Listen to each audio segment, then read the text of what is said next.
It's Saturday morning. It's 9 o'clock. Woohoo! It's time for the Monster Magic Saturday Show. Let's do this. Wake up, it's a beautiful morning. Feel the sun shining for your eyes.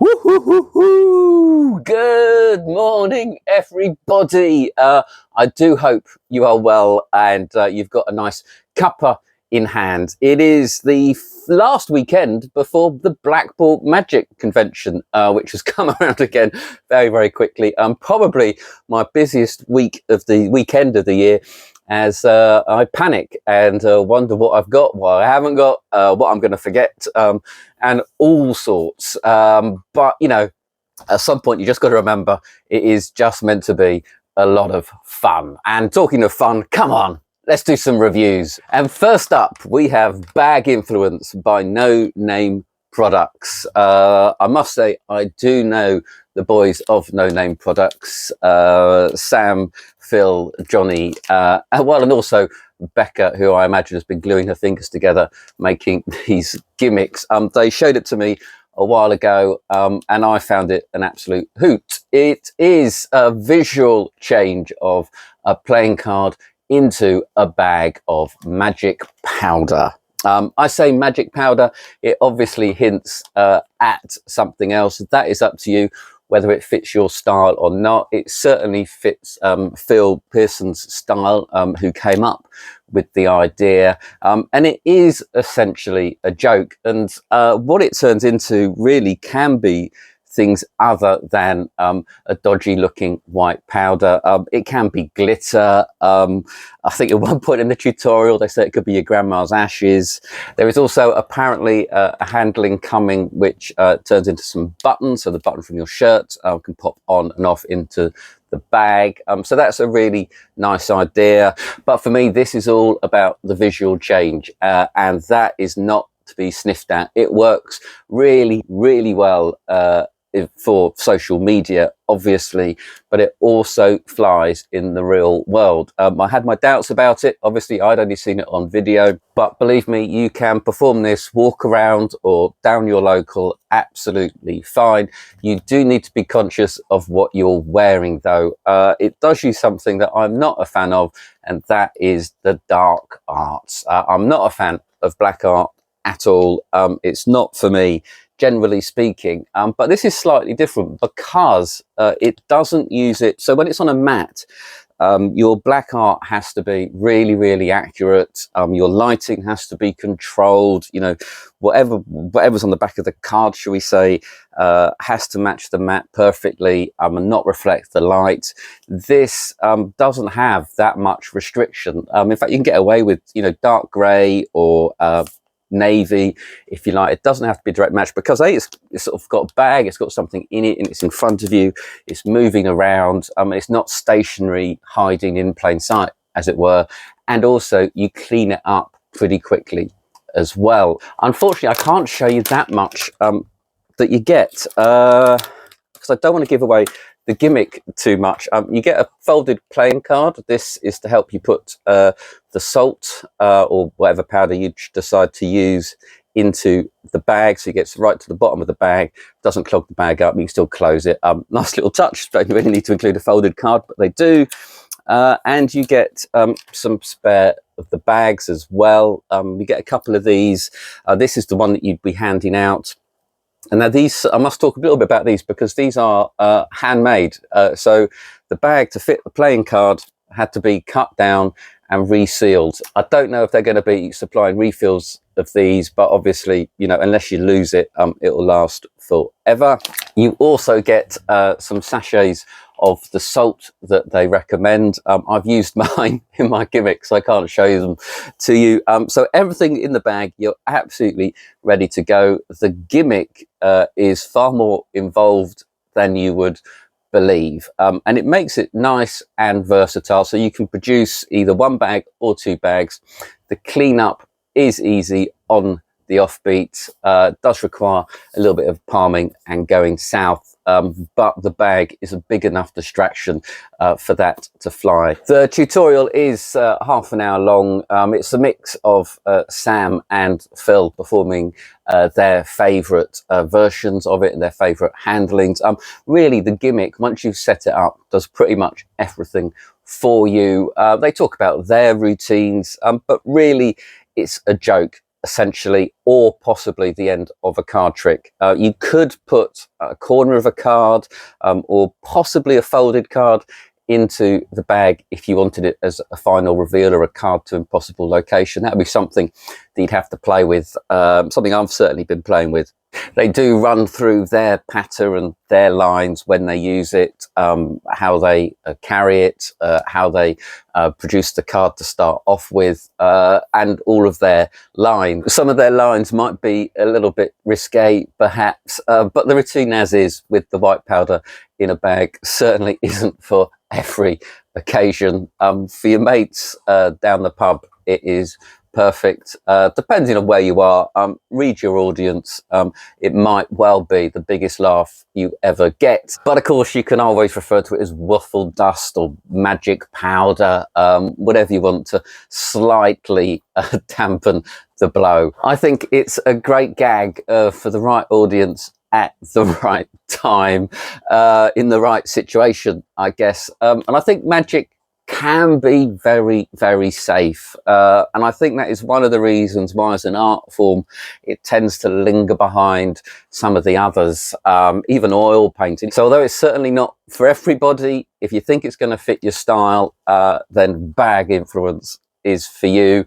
If you just love the visual change, then it is possible to do it with something other than white powder. Regardless, I think you'll be pretty impressed with the design and the work that has gone into making a quite brilliant gimmick. It is a Blackpool release, so although you can buy it on the Monster Magic website now, it's only for pickup at Blackpool. The boys will be on the Monster Magic stand as well, demoing it, so you get to see it live in person, so you can see just how good it is, and also perhaps see some alternative handlings and hear their patter ideas. That is Bag Influence by No Name Products, £35.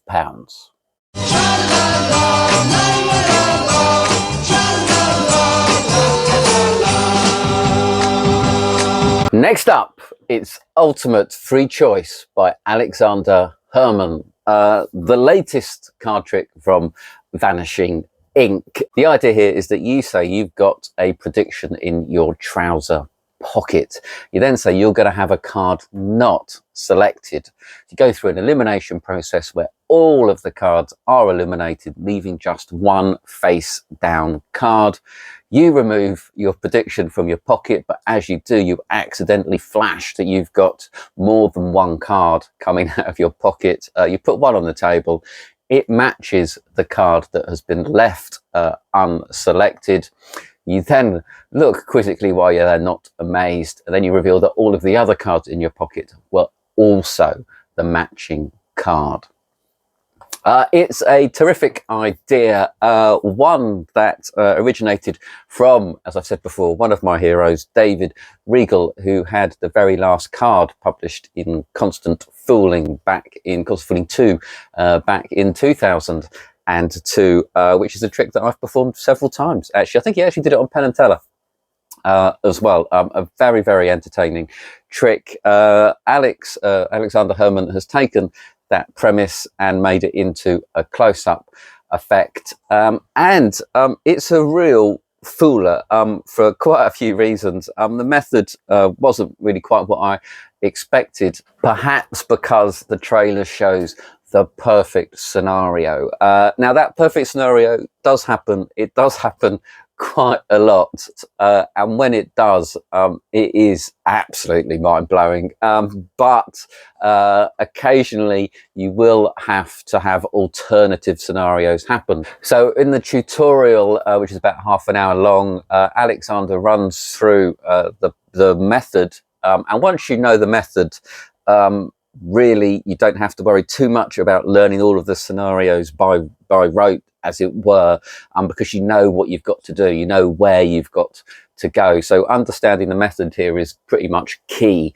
He runs through the perfect scenario, the outcome that you really want, and usually that kind of gets down to the perfect outcome at the end quite a lot. How you get to that end scenario is often the bit that changes, and then so then you have these alternative scenarios, which he runs through as well, and the reason he really runs through them isn't because you won't understand what you need to do, but he's got lots of subtleties, tips, points on the language, and mannerisms and timings and so on, that just adds that little bit more to the deceptiveness of the trick and the carefreeness of the selection process. So they're well worth paying attention to. What you actually get here in the box are simply the cards, the duplicates that go in your pocket, so that you don't have to buy a one-way forcing deck, I guess, just to have numerous cards in your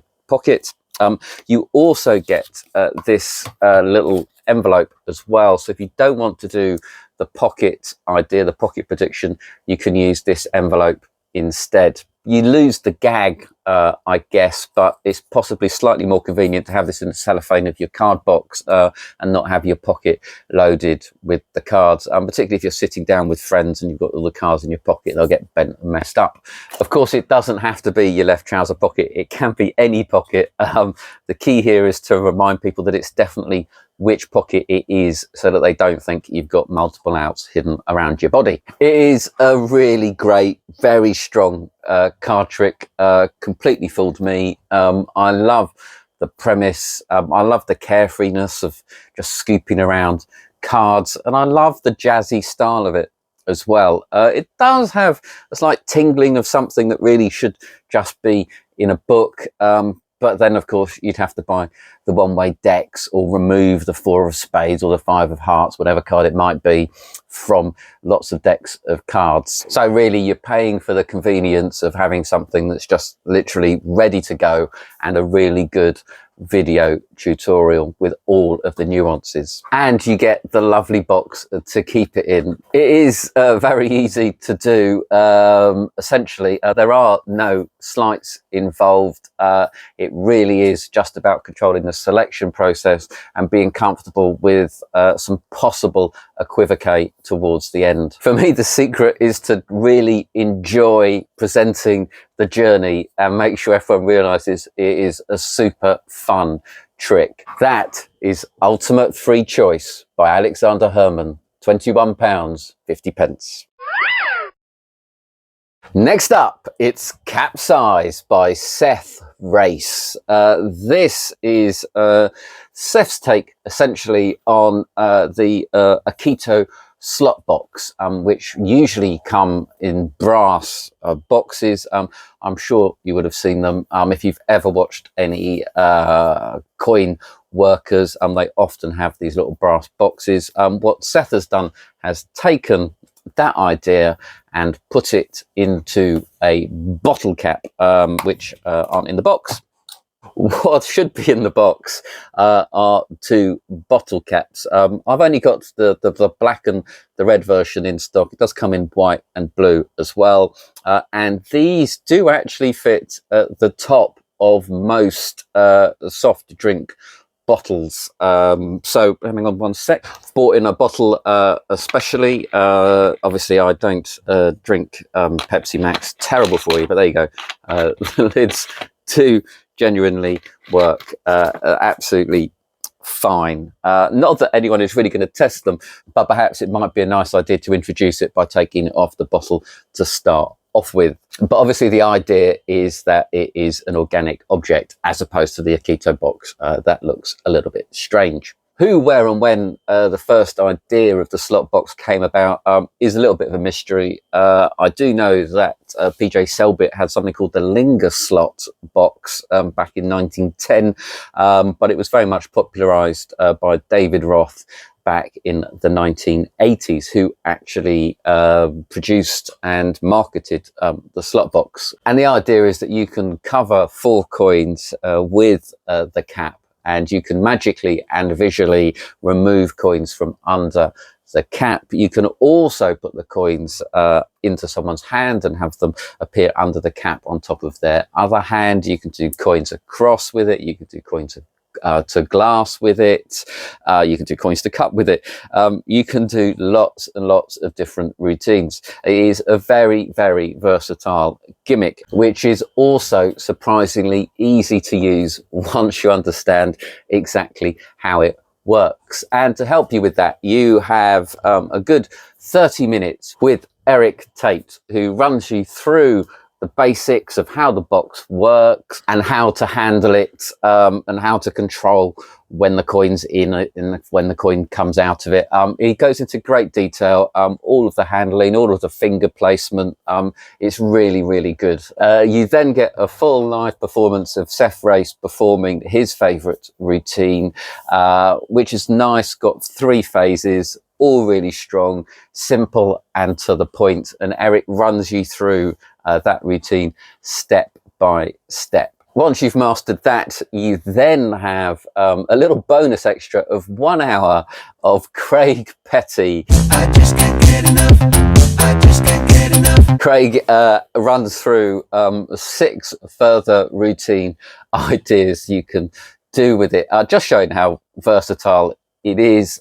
He starts off actually by running through some basic sleights, false transfers, concealment. So you got finger palm in there, Goshman pinch, shuttle passes, lots and lots of different sleights that you might use for coins. So it's a great little basic introduction to coin magic in itself. And then Craig goes into the details of his 6 routines, a performance followed by a tutorial.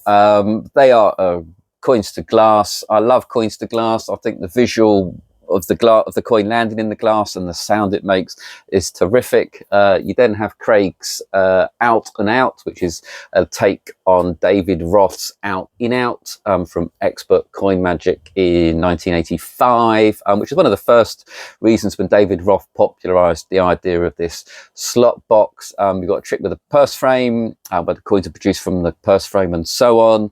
You've got coins to cup and a pen and cap as well.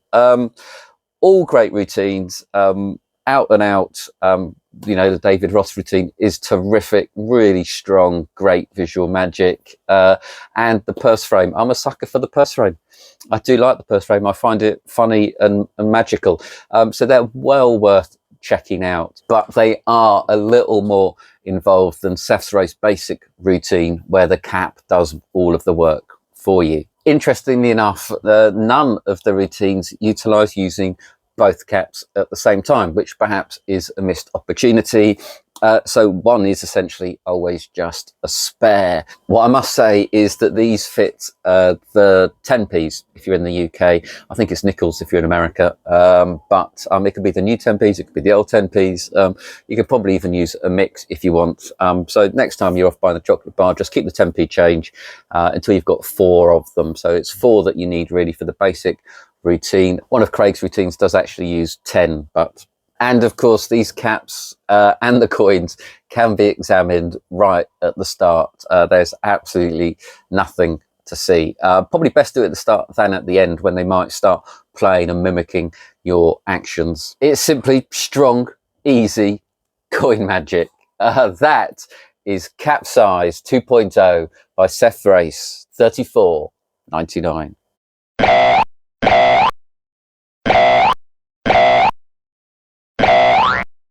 And finally, we have the Little Pocket Policy by Deuce Gala Magic. This is Buck Bowen at Deuce Gala. This is his take on the classic magician's insurance policy. So the routine is that you have a card selected and lost back in the deck. You then fail to find it a couple of times, so you bring out your magician's insurance policy. You unfold it to read a couple of conditions. You unfold it a bit more to read further conditions. You then unfold it again to reveal their chosen card. The Magician's insurance policy has had many iterations. It started off as a big stage effect that you opened up, which made it even funnier. This takes it very much into the close-up world by being a little dinky one, which is ideal for carrying around in the cellophane or even within your deck of cards. So that makes it nice and convenient to carry around should you just want to do this little comedy bit at any point. And the Magician's insurance policy is funny. I know we know it, we know the joke and so on, but your audience don't. And the idea of taking out insurance against the trick is funny. You do have the classic, you unfold it and you've got the classic terms and conditions here. I can't read them because I haven't got my glasses on. Here we go. So you've actually got 6 conditions on the back of here. Don't read all 6 of them.